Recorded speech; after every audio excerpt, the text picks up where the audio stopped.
Welcome back. If you caught the last podcast, I'm working on Isaiah, the first prophet and the longest prophet with 66 chapters. But a bunch of his chapters are fairly short, like the one I'm going to do today, Isaiah chapter 2. So I will get started on that. I'm kind of ready to get all this done because after 5 10 hour days a week, I'm still pretty tired. Okay, so here we go. Chapter 2. The word that Isaiah the son of Amos saw concerning Judah and Jerusalem. Verse 2. And it shall come to pass in the last days that the mountain of Yahweh's house shall be established in the top of the mountains, and shall be exalted above the hills, and all nations shall flow unto it. There's a couple of witness verses here, and I like to do at least one. If there's more than one, I try to do two, because it helps to explain what's in that verse. The first witness verse is Ezekiel 34, verse 13. And I will bring them out from the people, and gather them from the countries, and will bring them to their own land, and feed them upon the mountains of Israel, by the rivers, and in all the inhabited places of the country. People, in the last days, he will be gathering us up and taking us home. If you didn't catch the last podcast, I read a verse in scriptures that stated every man has the blood of Adam and Eve in them. No matter what country they live in, what country they're born in, or anything else, they still have Hebrew or Israeli blood in them. Because every person on this earth once started, or their parents or their ancestors thousands of years ago moved somewhere, they have the Israeli blood, Hebrew blood in them, which means you have the blood in you. Scary thought, isn't it? Okay, moving on. Verse 3, and many people shall go and say, come you, and let us all go up to the mountain of Yahweh, to the house of the father of Jacob, and he will teach us of his ways. Problem there is, we should already be learning and knowing his ways, or we ain't going up to that mountain. And we will walk in his paths, for out of Zion shall go forth the law and the word of Yahweh from Jerusalem. Verse 4, and he shall judge among the nations, and shall rebuke many people, and they shall beat their swords into plowshares, and their spears into pruning hooks.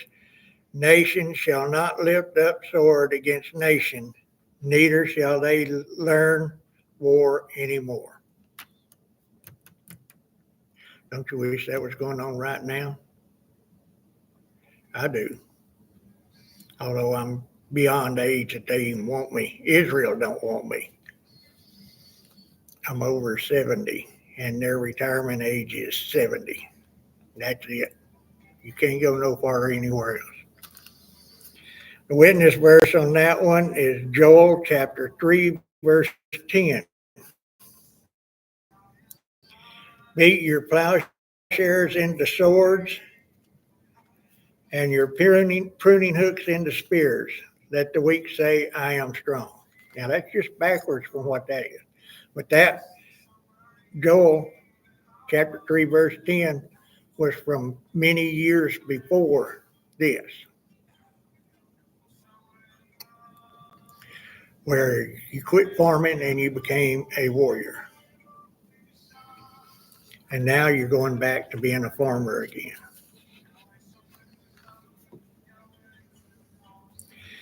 Verse 5.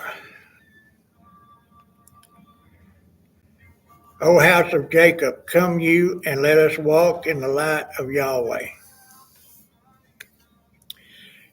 Here's where the prophecy starts coming through. This witness verse is from Revelations chapter 9, verse 20. And the rest of the men who were not killed by these plagues yet repented not of the works of their hands, that they should not worship devils and idols of gold and silver and brass and stone and of wood, which neither can see nor hear nor walk. What do we got today that so many people worship, especially the younger generations?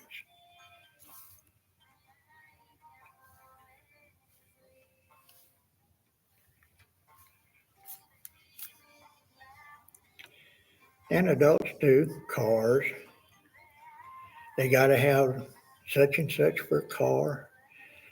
They got to live such and such place. These are all idols. And these are what we've got to start working on getting away from. Sure, I have a phone. I'm not looking at it all day, every day.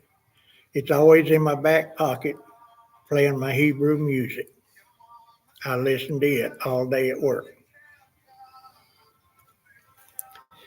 Moving on. Verse 6, therefore thou hast forsaken your people, the house of Jacob, because they be replenished from the east and are soothsayers like the Philistines, and they please themselves in the children of strangers. Verse 7, their land also is full of silver and gold, neither is there any end of their treasure. Their land is also full of horses, neither is there any end of their chariots. Verse 8, their land also is full of idols. They worship the work of their own hands, that which their own fingers have made. Verse 9, and the mean men bow down, and the great man humbles himself, therefore forgive them not. Verse 10, enter into the rock and hide thee in the dust for fear of Yahweh and for the glory of his majesty. Verse 11, the lofty looks of man shall be humbled, and the haughtiness of men shall be bowed down, and Yahweh alone shall be exalted in that day. Yeah, I'm having trouble with some of the words. My tongue is just about asleep. Verse 12, for the day of Yahweh of hosts shall be upon every one that is proud and lofty, and upon every one that is lifted up, and he shall be brought low.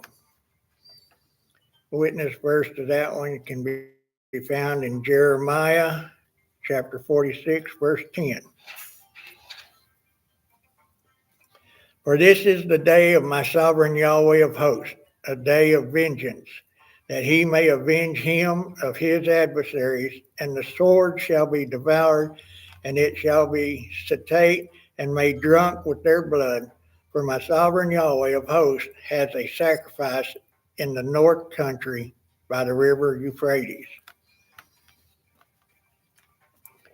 Verse 13, and upon all the cedars of the Lebanon that are high and lifted up, and upon all the oaks of Bashan, and upon all the high mountains, and upon all the hills that are lifted up, and upon every high tower and upon every fenced wall. Verse 16, and upon all the ships of the Tarshish, and upon all pleasant pictures. 17, and the loftiness of man shall be bowed down, and the haughtiness of man shall be made low, and Yahweh alone shall be exalted in that day. Verse 18, and the idols he shall utterly abolish. Verse 19, and they shall go into the holes of the rocks and into the caves of the earth for fear of Yahweh and for the glory of his majesty when he arises to shake terribly the earth. Witness verse on that one is also found in Revelation. Revelation chapter 6, verses 15 and 16. And the kings of the earth, and the great men, and the rich men, and the chief captains, and the mighty men, and every bondman, and every free man, hid themselves in dens and in rocks of mountains. Verse 16, and said to the mountains and rocks, fall on us, and hide us from the face of him that sits on the throne, and from the wrath of the Lamb.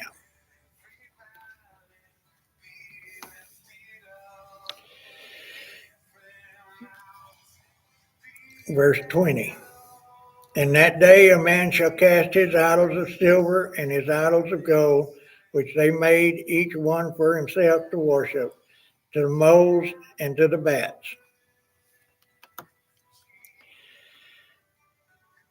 Companion verse or witness verse to that one can be found in Ezekiel chapter 7, verse 19. They shall cast their silver in the streets, and their gold shall be removed. Their silver and their gold shall not be able to deliver them in the day of wrath of Yahweh. They shall not satisfy their souls, neither fill their bowels, because it is the stumbling block of their iniquity. That's another idol we've got today. Not worth much, but it's still an idol. Everybody's wanting that dollar.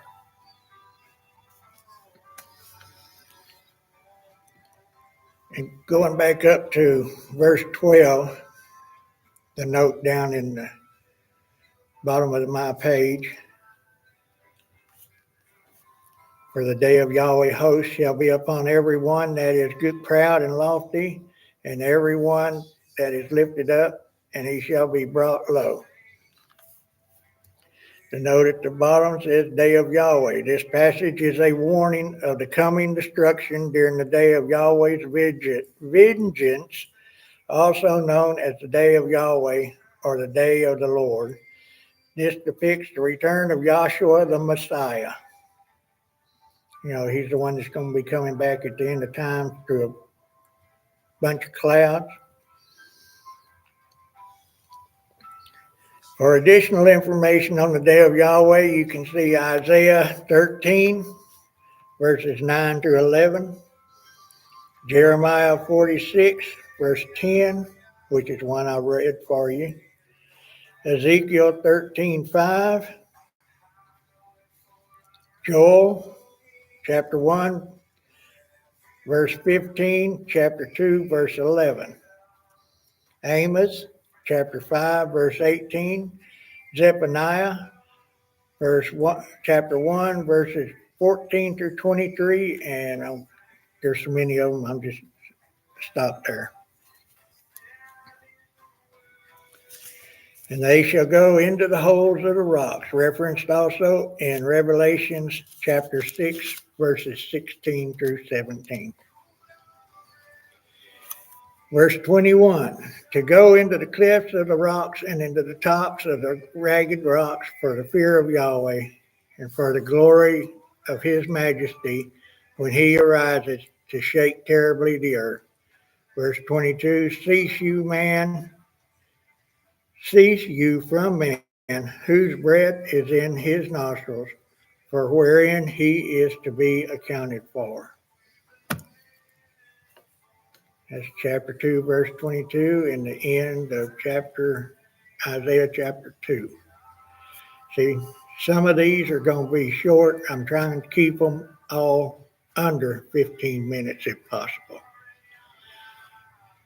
That way, you stand a good chance of hearing something that you didn't know and that you need to know before that time comes and we all regret it. Shalom, everyone. Y'all have a good week.